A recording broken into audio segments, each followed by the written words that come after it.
Okay, people, so after the latest two chapters of Jujutsu Kaisen, chapters 148 through 149, something needs to be said. It needs to be addressed. We need to dive in because, in case you don't know what's been going on, you've been maybe under a rock, not following up on the Jujutsu Kaisen greatness. Well, there's been a little bit more turbulence in the Zenin clan. I don't want to say household, but you get what I'm saying. The Zenin clan between, in particular, Maki, Mai, her parents, their parents, but fam, oh my god, because right now I'm talking about the two chapters in conjunction, 148, 149. If I would have just talked about 148, it would have just been straight up a absolute rant. Like, the video would have been more or less very brief and said this: I wish the worst for majority of the Zenin clan except a few key members. All of them, you can go rest in piss, you pieces of that would have been the video. But thankfully we got two of them in conjunction, and I'll be honest with you, this in particular 149 was one of the strongest chapters, even comparably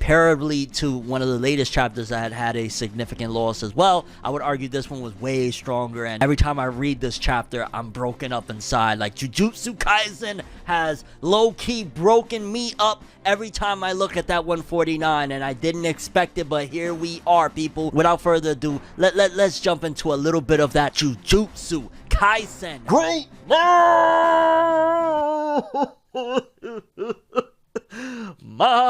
Wow, we had to lose one of the zesty ones, man. Damn. Let's talk. No matter how you move, get it done. No matter how you move, get it done. No matter how you move, get it done. No matter how you move, get it done. Okay, people, so before we get to 149, I want to quickly address a few things that went down in 148, because in case you don't know, spoiler alert, we had a major death in 149. But in 148, it begins with seeing that prick Naoya, which Naoya, like, we could tell based on everything that's been going on, and it seems as though it's been par for the course with the Zenin clan. There's going to be some bad shit that's going to happen to Naoya, because we get in the beginning, he's talking trash, he's talking shit. Apparently back in the day he used to bully Maki. He's like, hey, why don't I just bully a bitch? And he was just a piece of trash, talking to her yet again like garbage. And I'm imagining that really bad shit is going to happen to majority of them. Like, I'm expecting a lot of horrible shit to go down to majority of the Zenin clan because they deserve it. But we're gonna get to it as we unpack this situation, because following that we see that Maki is making her way towards the cursed tool warehouse of the Zenin clan. Her mother tries to stop her. She's like, yo, where you think you're going? We got a flashback to how Megami, I guess, accepted the role and position as head of the Zenin clan, which obviously he didn't want to do that, but he did it thanks to a little bit of convincing from Maki's side, which it was more so heartfelt. And I like that, because honestly there's not many situations where I would have expected or kind of felt like, okay, yeah, Megami would do this to accept that role. Like, Megami don't want that shit. Like, he wouldn't have done that. So the way it was done, that Maki kind of said like, yo, can you please do this? Like, I can't do this. They won't listen to me, and I'm not at the position right now. I'm not at the level where I can make a better world for my sister Mai, which is really tragic if you think about it, that in 148 there was a flashback of her telling Megami that, and then 149, yeah, she's not going to be able to create that world for her sister, but at the very least she could create a world for people like her sister and the future people that are to come that are like her sister. But again, we're gonna get into it. And right here is where I felt like, oh man, yeah, the Zenin clan, majority of them are pieces of absolute trash, because her mom screams out, come back here, for once will you make me glad that I gave birth to you? Excuse me, bitch? Who in the blue blazing fuck? Like, yo, considering, you know, we've been reading, obviously, Jujutsu Kaisen, 149 chapters. Well, 148, I guess, as of the release of that chapter where that was said. But, you know, we've seen years upon years of this character, Maki, trying her hardest. We see that she is just, regardless of the fact that her powers, she doesn't really have powers, she's giving it her all. So wouldn't you be glad that, yo, you got a hard worker, you got a Naruto Uzumaki-esque type of character, regardless of all the odds, you're still gonna overcome. Regardless, you know, you got a Rock Lee right there, can't use ninjutsu, bet, still gonna kick ass. And you're gonna say that, what a bitch. But she continued on, went down to the warehouse, and upon arrival, she sees that her father is there. He emptied out the warehouse. He's like, yo, I knew what y'all was trying to do. It ain't gonna happen. Not under my watch. Not under my watch. What a little bitch ass motherfucker. Like, yo, I just got nothing but horrible words for the Zenin clan. Yes, I am emotional about this. Yes, it pulled on the heartstrings and got me. It got me in the zone right now, fam. And he has Mai on the ground, so you know that's gonna get Maki even more fired up. Like, yo, fam, that's the whole reason I'm doing all this shit right now. How dare you, Pops? How dare you? Like, just the audacity. Like, honestly, I'll just keep it real. These past two chapters, 148 and 149, even though the stuff with Panda, that was Panda,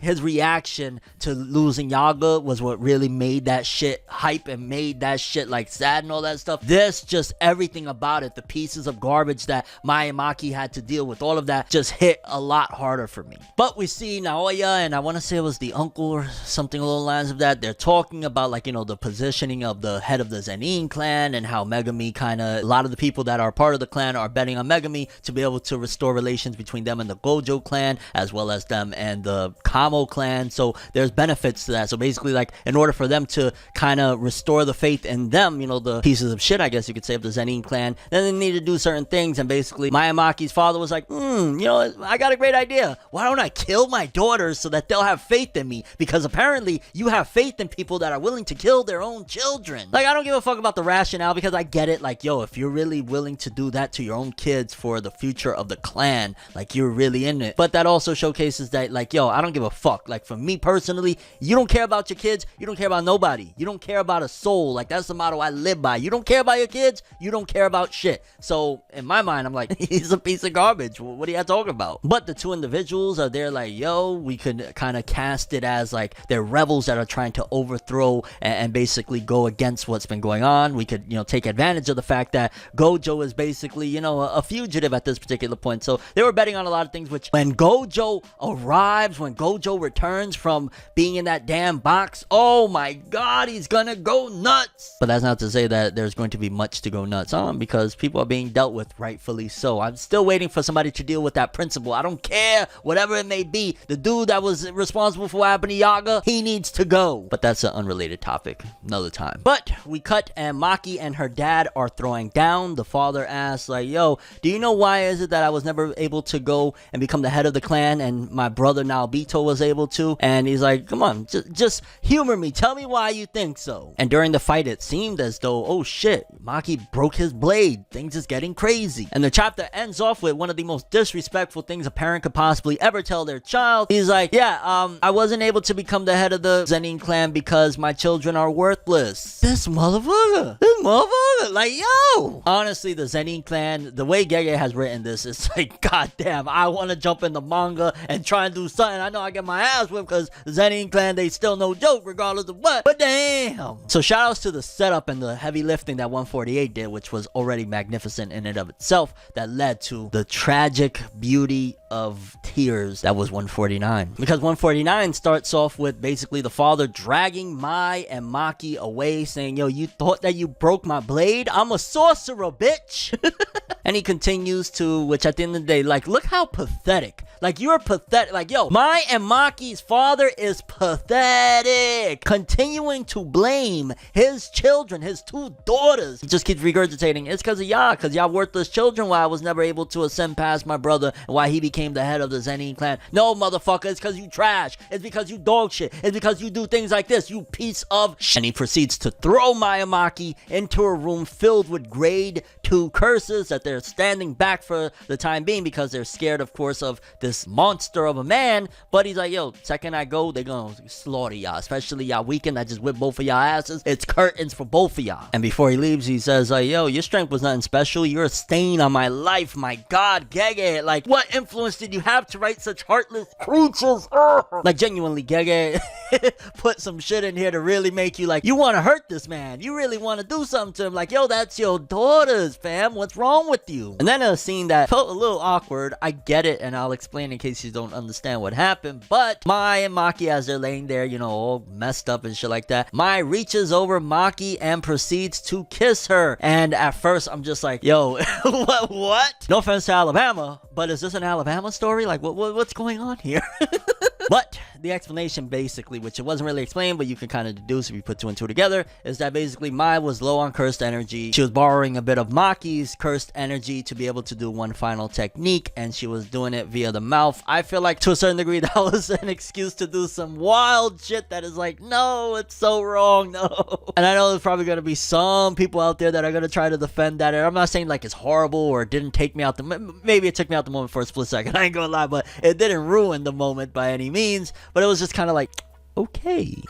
And then we went into the absolute saddest moments that from this point on of what we're discussing right now, I start getting really emotional because we get into that room where they're what, not a room, they're in an island, and Maya is talking to Maki, and she says, yo, you know, obviously because we got our asses kicked and I'm too cut up, I don't have enough curse energy to really do much, and once I create this, it's going to be a wrap for me. I won't be able to survive. And she starts to explain the setbacks of twins and the fact that no matter how hard Maki would go, no matter how hard Maki would train and try and thrive and whatnot, she would never ultimately get to where she needs to go because Mai doesn't care. Mai never cared. So basically, she was saying, in other words, because we're twins, I've always held you back because of that Neuralink type of bond that we have as being twins, and tells her like, long as I'm alive, you will never develop. And that shit right there, just one thing after another. And she says, destroy them all, big sis, and gives her that little, I don't know, it looked like a plant or something. When she says that, and you see the little girl form when she calls her big sister, and oh my god, I can't talk about it. Oh, Gege Akutami, you did a phenomenal job. And I know in season 3, I'm imagining 3, 4, 3, when we get this stuff animated, everybody's gonna cry because I was kind of like little wet-eyed reading this shit. Like every time I read it, which I don't know, why am I punishing myself by reading it multiple times? Well, I guess I needed to do it for notes, but yeah, it hits a little too hard. And we cut back to, you know, the physical realm, and we see Maki telling Mai to get up, but Mai is dead. But I believe that sword was created by Mai because we see that Maki has a big sword there. And then all of a sudden the father, as he's walking away, that piece of scumbag shit, senses like, wait a minute, what the hell? The cursed energy of all those curses that are in that room is gone. What's going on here? A beautifully dark moment where he starts feeling a fear that he thought he forgot. He's like, yo, what the hell? And when you see that split of Maki on one side and Toji on the other, God bless Toji, leaving fear in the hearts of men like this coward. I can't even call him a man. Yo, you a little girl, you a baby, you a bitch. And he goes forward and says, with my own hands I will burn you to the bone, thinking he's about to do something, heading up against Maki. And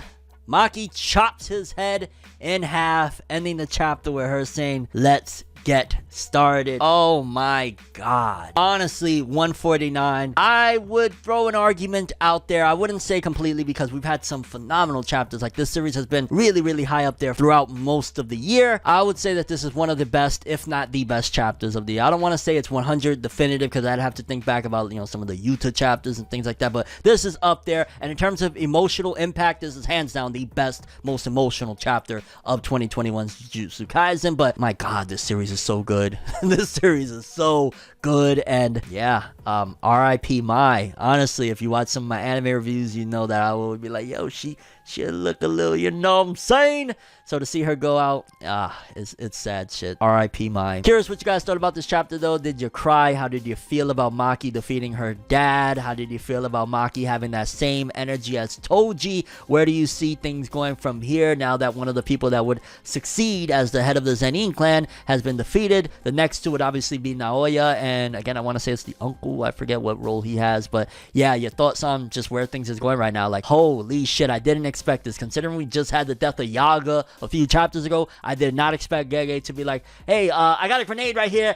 Like, yo, shit's crazy. And your overall thoughts and expectations for Jujutsu Kaisen with chapter 150 and beyond. Next week's chapter is the 3rd anniversary, so I'm expecting something there. I don't know what, because you ain't topping this shit. Not next week. RP Mai, Maki, a monster. They just created a monster right here. Now that her sister's gone, there's no limits to holding her back. She's about to slay shit. That's all I have for this one, though. Thanks for watching. I hope you enjoyed. If you liked anything I had to say or enjoyed the video, drop me a like. I'd greatly appreciate it. And if you want more from me, make sure to subscribe. Follow me on Twitter, Instagram. Hit that bell to get all notifications. And if you want to follow any of my other social media, links in the description below. I'm ForneverWorld, and as always, people, have an awesome day. And remember the golden rule. Anime and manga for life. Bye. Have an awesome day.